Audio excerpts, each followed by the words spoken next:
Bonjour, bonjour et bienvenue sur KTV en direct pour ce temps de parole, en direct à la télévision, à la radio et sur les réseaux sociaux pour ce temps de parole consacré à l'insécurité, notamment plus précisément en petite terre. Et pour en parler, Daniel Zaiden est sur notre plateau. Bonjour.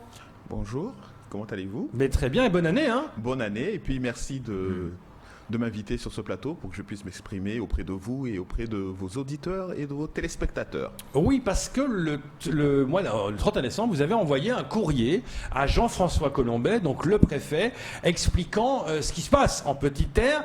Vous décrivez que les habitants ont perdu toute leur liberté d'antan, on ne peut plus se balader la nuit, les plages sont désertées, et vous dites que la Petite Terre est devenue le symbole de l'impuissance de l'État à Mayotte face à l'immigration clandestine, aux actes de délinquance. Vous avez écrit cela au préfet, et qu'est-ce que vous lui demandez?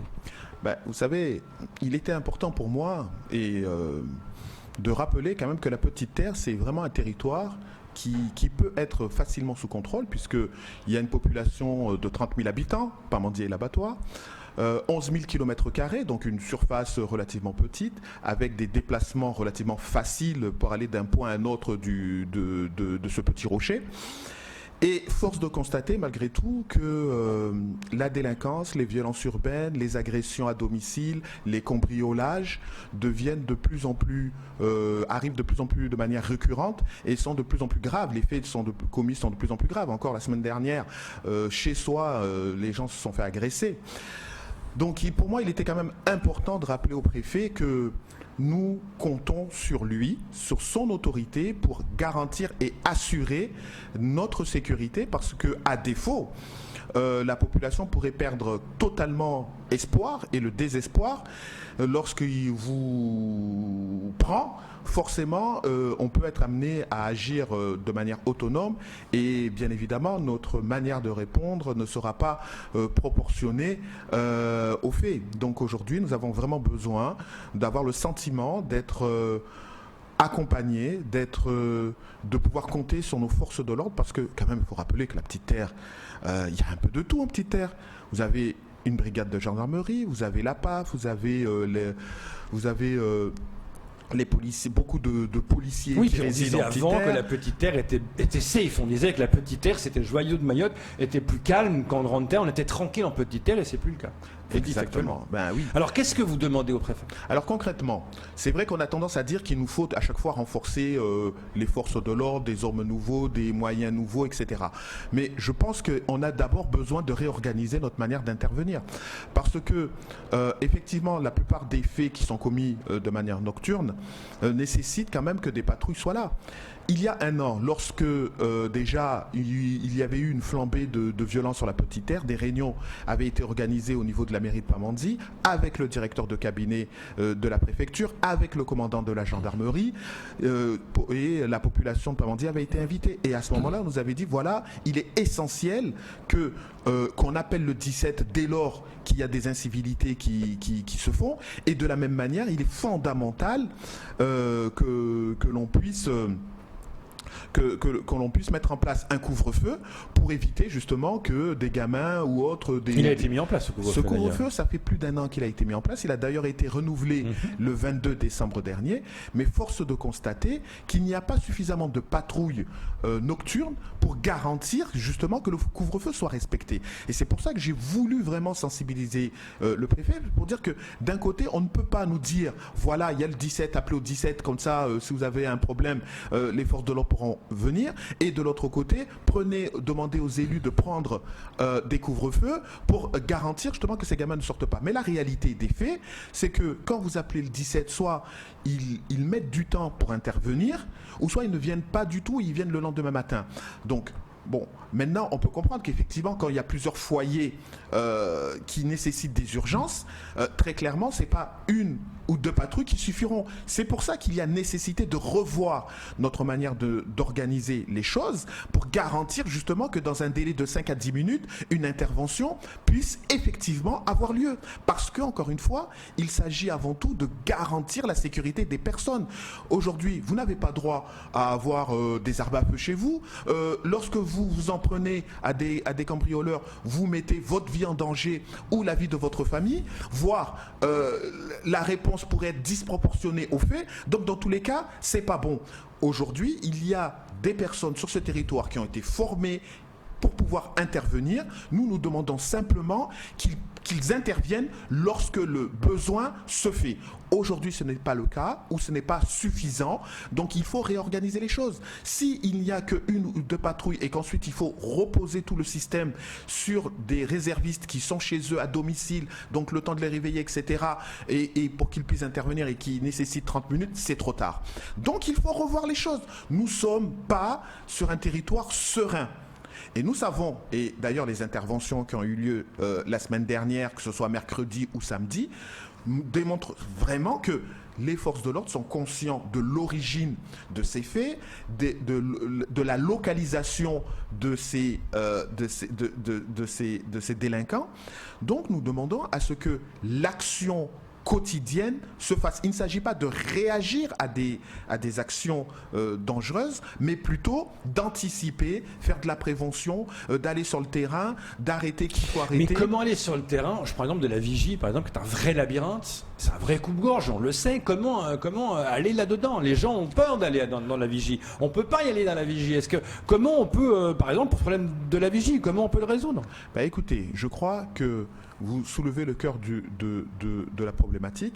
Il ne peut pas avoir sur un territoire français des zones de non-droit. Le droit doit s'appliquer auprès de tout le monde et partout. Si aujourd'hui il y a des délinquants qui se cachent dans la vigie, parce que je veux aussi être particulièrement clair sur cette question, tous les habitants de la vigie ne sont pas des délinquants. Non, je le dis pour que ce soit clair. Non, je le dis pour qu'il n'y ait pas d'ambiguïté dans mes propos. Maintenant, il est évident qu'il y a des délinquants qui se cachent dans telle ou telle zone. Des enquêtes de terrain doivent être faites. On doit les débusquer, on doit les arrêter, on doit les neutraliser. Moi, à plusieurs reprises, je l'ai dit. Aujourd'hui, ma solution, c'est d'éloigner tout délinquant notoire connu, parce que je ne crois pas à la réinsertion au bout d'un certain temps. Mais par contre, je crois à la sanction, mais la sanction ne peut pas pérenniser l'effet de groupe. Et l'effet de groupe, pour le casser, c'est l'éloignement. Voilà ce que je préconise. Maintenant, il y a évidemment une nécessité d'avoir une action de terrain continue. Lorsque vous avez des gendarmes, notamment des troupes qui sont là pour 2-3 mois, forcément, l'action de terrain, vous ne pouvez pas le faire. C'est la raison pour laquelle également, je sollicite depuis plusieurs années maintenant qu'on puisse mettre en place un commissariat de police sur la Petite Terre, parce que la continuité urbaine, puisqu'il n'y a plus de discontinuité entre Pamandzi et l'abattoir, c'est vraiment une continuité urbaine, donc nous avons un pool urbain de plus de 30 000 habitants. Or, nous avons largement dépassé le seuil qui permet l'ouverture d'un commissariat de police. Ce sera, à mon avis, une meilleure façon de pouvoir répondre à l'urgence urbaine nocturne, parce que, force de constater que, par définition, les gendarmes ne sont pas préconisés pour intervenir la nuit. Ils interviennent la journée. D'ailleurs, la gendarmerie ferme à 18h, alors que le commissariat est ouvert toute la nuit. Et vous réclamez des patrouilles de gendarmerie entre 18h et 5h pendant le couvre-feu, d'après votre courrier. Ah, bien sûr. Il s'agit de faire avec la réalité. Le commissariat ne sait pas aujourd'hui. L'urgence, elle est maintenant. Je ne demande pas à ce qu'on organise la chose dans 5 ans ou dans 10 ans. L'organisation doit être immédiate, donc les interventions doivent se faire immédiatement en réorganisant la manière d'intervenir et de mobiliser les hommes disponibles actuellement. Mais néanmoins, la réflexion d'une ouverture d'un commissariat ne doit pas être exclue, parce que les conditions pour l'ouverture, et là, elle est réelle. Maintenant, il y a des avantages qui distinguent l'action de police de l'action de la gendarmerie. La police, elle est organisée pour fonctionner H24. La gendarmerie, beaucoup moins, en tout cas, à ce qui me semble. Donc, et compte tenu de la situation, je demande justement à ce que les gendarmes s'organisent de telle sorte qu'ils puissent intervenir dans les 5 minutes lorsqu'on les sollicite, parce que parfois l'urgence, elle est réelle et avérée, et que Et ça permettrait véritablement de sauver des vies. On ne peut pas, en 2021, dormir la peur au ventre en se disant que si on se fait attaquer chez soi, on ne pourra pas compter sur les secours. Évidemment, c'est un triste constat. Kamar Boura, une question à vous pour poser. finir avec ce sujet, Daniel Zaidani, le préfet a un service central de renseignement, mais ces gens-là ont besoin aujourd'hui d'un appui. L'appui, c'est avec ce qu'on peut appeler aujourd'hui notre police de proximité, c'est les polices municipales.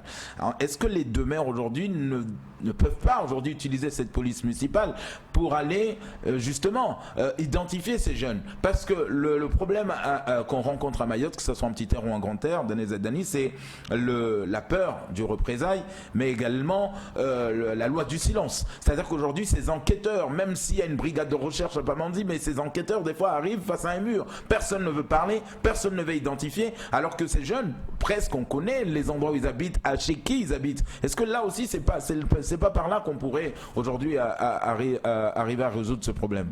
Alors, incontestablement, les autorités locales, que ce soit de l'abattoir ou de Pamandzi, travaillent avec les forces de l'ordre. Hein. Il y a vraiment une relation étroite entre nos deux communes et les autorités d'intervention.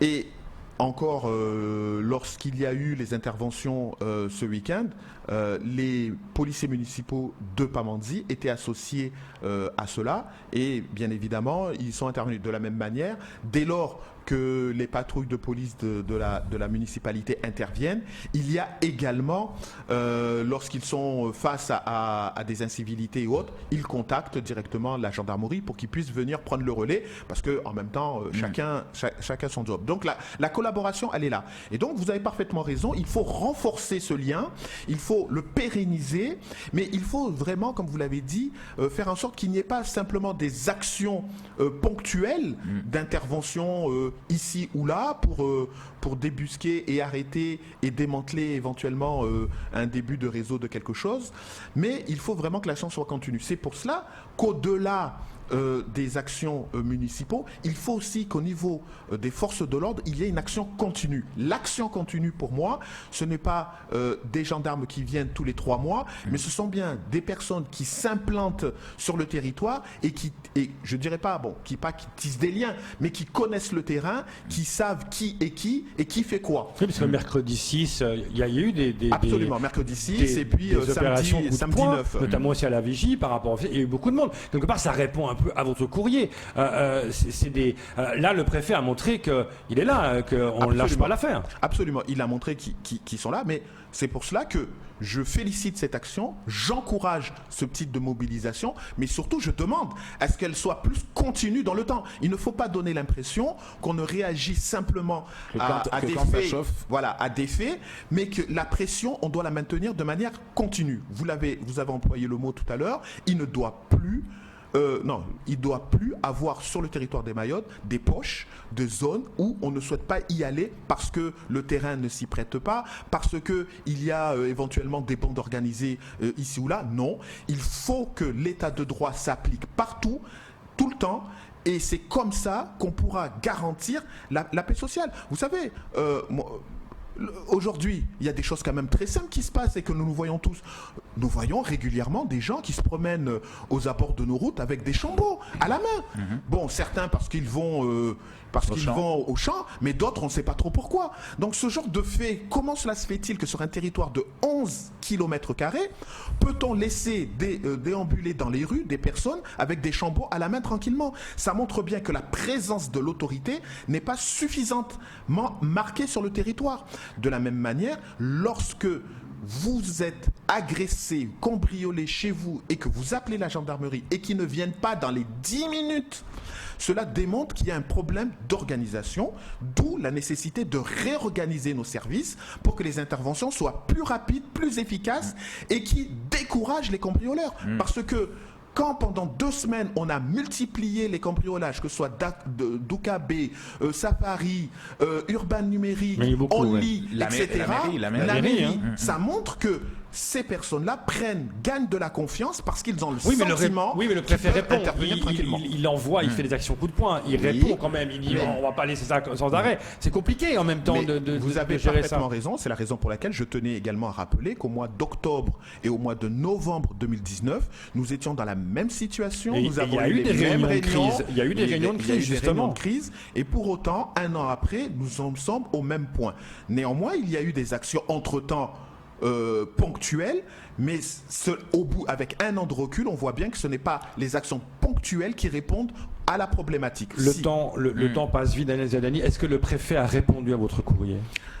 Il m'a répondu assez rapidement pour me dire qu'il agissait et qu'il agirait et que ça se verrait. Là-dessus, il n'y a pas de souci. Mais maintenant, il faut pérenniser l'action dans le temps et c'est ce que nous demandons. Parce que nous ne sommes pas favorables au milices, au règlement de compte personnel. On voit bien où cela peut mener. Mais si on veut que la population puisse compter sur les autorités, il faut que les autorités agissent de manière continue et tout le temps. Daniel Ziadani, dans quelques instants, nous aurons Dominique Voynet, la directrice de l'ARS. Des nouvelles restrictions à Mayotte. Vous pensez comment? Parce qu'on sait que la gestion, que ce soit sur le territoire national ou chez nous, tout le monde a indexé la gestion de la crise. Mais avec ces nouvelles mesures, qu'est-ce que vous en pensez? Bon, déjà, globalement, maintenant, avec quasiment un an, voire 9 mois de recul, on peut constater que par rapport au reste de la métropole, le territoire de Mayotte s'en sort plutôt pas mal. Tant bien même que les chiffres, à un moment donné, en particulier au mois de mai, juin, juillet, étaient très inquiétants. Mais on voit que globalement, la gestion, elle est satisfaisante globalement. De la même manière, on peut considérer également que la population a très bien assimilé les gestes barrières avec la distanciation. On peut le voir notamment lorsqu'on prend les barges. Après, il y a certaines habitudes dans certains villages qui perdurent, notamment, je pense au Mazaraka. Bon, mais quand on regarde à l'échelle globale du territoire, il est clair que la politique voulue des grands mariages, etc., est en net recul globalement sur le territoire. Donc vraiment, la notion de Covid et de danger mortel lié au Covid, elle est vraiment imprégnée dans la population et des mesures ont été prises. Maintenant, il est clair qu'avec les nouveaux variants qui arrivent du virus, pour pas dire la mutation du virus, et donc la dangerosité. Le sud-africain qui est à Moëli. Exactement. On constate que les mesures qui viennent d'être prises ce week-end démontrent que je pense que les autorités locales ont conscience que nos frontières ne peuvent pas être gardées correctement et que véritablement, si dans les médias comme les vôtres, vous indiquez qu'il y a eu une vague de Moéliens qui sont partis de Moélie pour aller en Grande Comore, qu'ils ont été arraisonnés en Grande Comore. Il y en a d'autres qui sont partis vers Anjouan. Forcément, même si ce n'est pas dit, il y en a qui sont partis vers Mayotte. On le suspecte. Ouais. Voilà. Donc la probabilité est donc réellement forte que le virus circule également à Mayotte. Ce nouveau variant risque également de circuler à Mayotte. Donc encore une fois, je profite de cette antenne pour dire que plus que jamais, il faut que chacun d'entre nous fasse véritablement attention par rapport aux gestes barrières. La rentrée scolaire qui a lieu là aussi avec toutes ces personnes qui ont voyagé, il faut que nos enfants fassent véritablement attention lorsqu'ils vont dans les écoles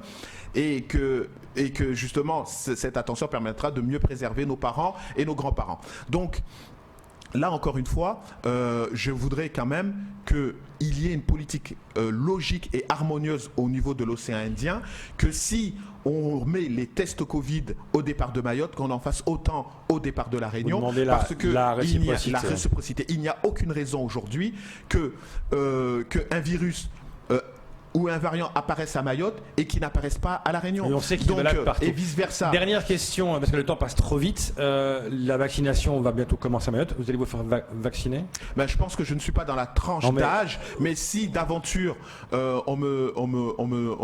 je suis autorisé à me faire vacciner, je me ferai vacciner. Il n'y a pas de raison. Là-dessus, je ne polémique pas sur cette question.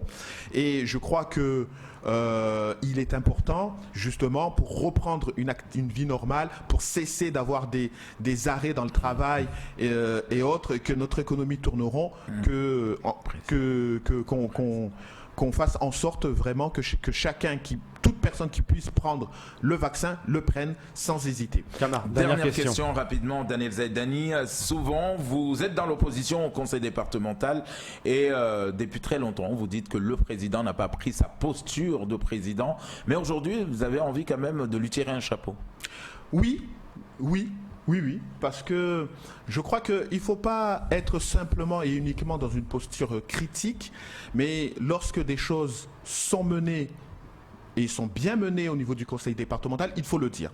Donc moi, je tiens, en ce début d'année, à féliciter le président du conseil départemental pour les initiatives qu'il a prises, notamment le financement de la participation du conseil départemental dans le financement de la piste longue, 80 millions d'euros, l'accompagnement auprès de la mairie de Mamoudzou, 10 millions d'euros pour l'aider à mieux sécuriser sa population, et sa volonté d'avoir présenté un rapport à hauteur de 15 millions d'euros au bénéfice du syndicat des eaux pour l'aider à sortir du marasme financier dans lequel il se trouve. Là, on voit bien très clairement que le président du conseil départemental a pris une posture au-delà des partis, au-delà des majorités, mais visant et cherchant simplement l'intérêt général de la population. Donc ça, c'est une bonne posture. Malheureusement, comme vous le savez, notamment le rapport sur le syndicat des eaux a été rejeté par sa propre majorité. Ses élus avec qui il travaille l'ont rejeté parce que vous le savez qu'en cette période de fin d'année, chaque élu, au lieu plutôt de regarder l'intérêt général de la population, ont tendance à regarder leur intérêt personnel. Et à mon grand regret, ils ont rejeté ce rapport. Le président, j'ai compris qu'il va le représenter. Il pourra compter sur ma voix parce que ce qui m'anime et ce qui anime aujourd'hui Swaba Adine, c'est vraiment l'intérêt général. Et là-dedans, nous devons l'accompagner et le soutenir. Mais je trouve quand même ubuesque dans le même temps que le jour où on refuse d'accompagner le président dans son rapport pour aider le syndicat des eaux à sortir des difficultés et donc pour fournir de l'eau à toute la population, la même majorité n'a pas hésité par contre à augmenter encore les moyens financiers associés aux mineurs isolés. Donc là aussi, parfois, on voit bien que dans cette majorité, les gens ne connaissent pas les priorités les plus urgentes. Merci beaucoup, Daniel Zaidani, d'être venu ce matin sur ce plateau. C'est tout pour ce temps de parole. Je vous remercie.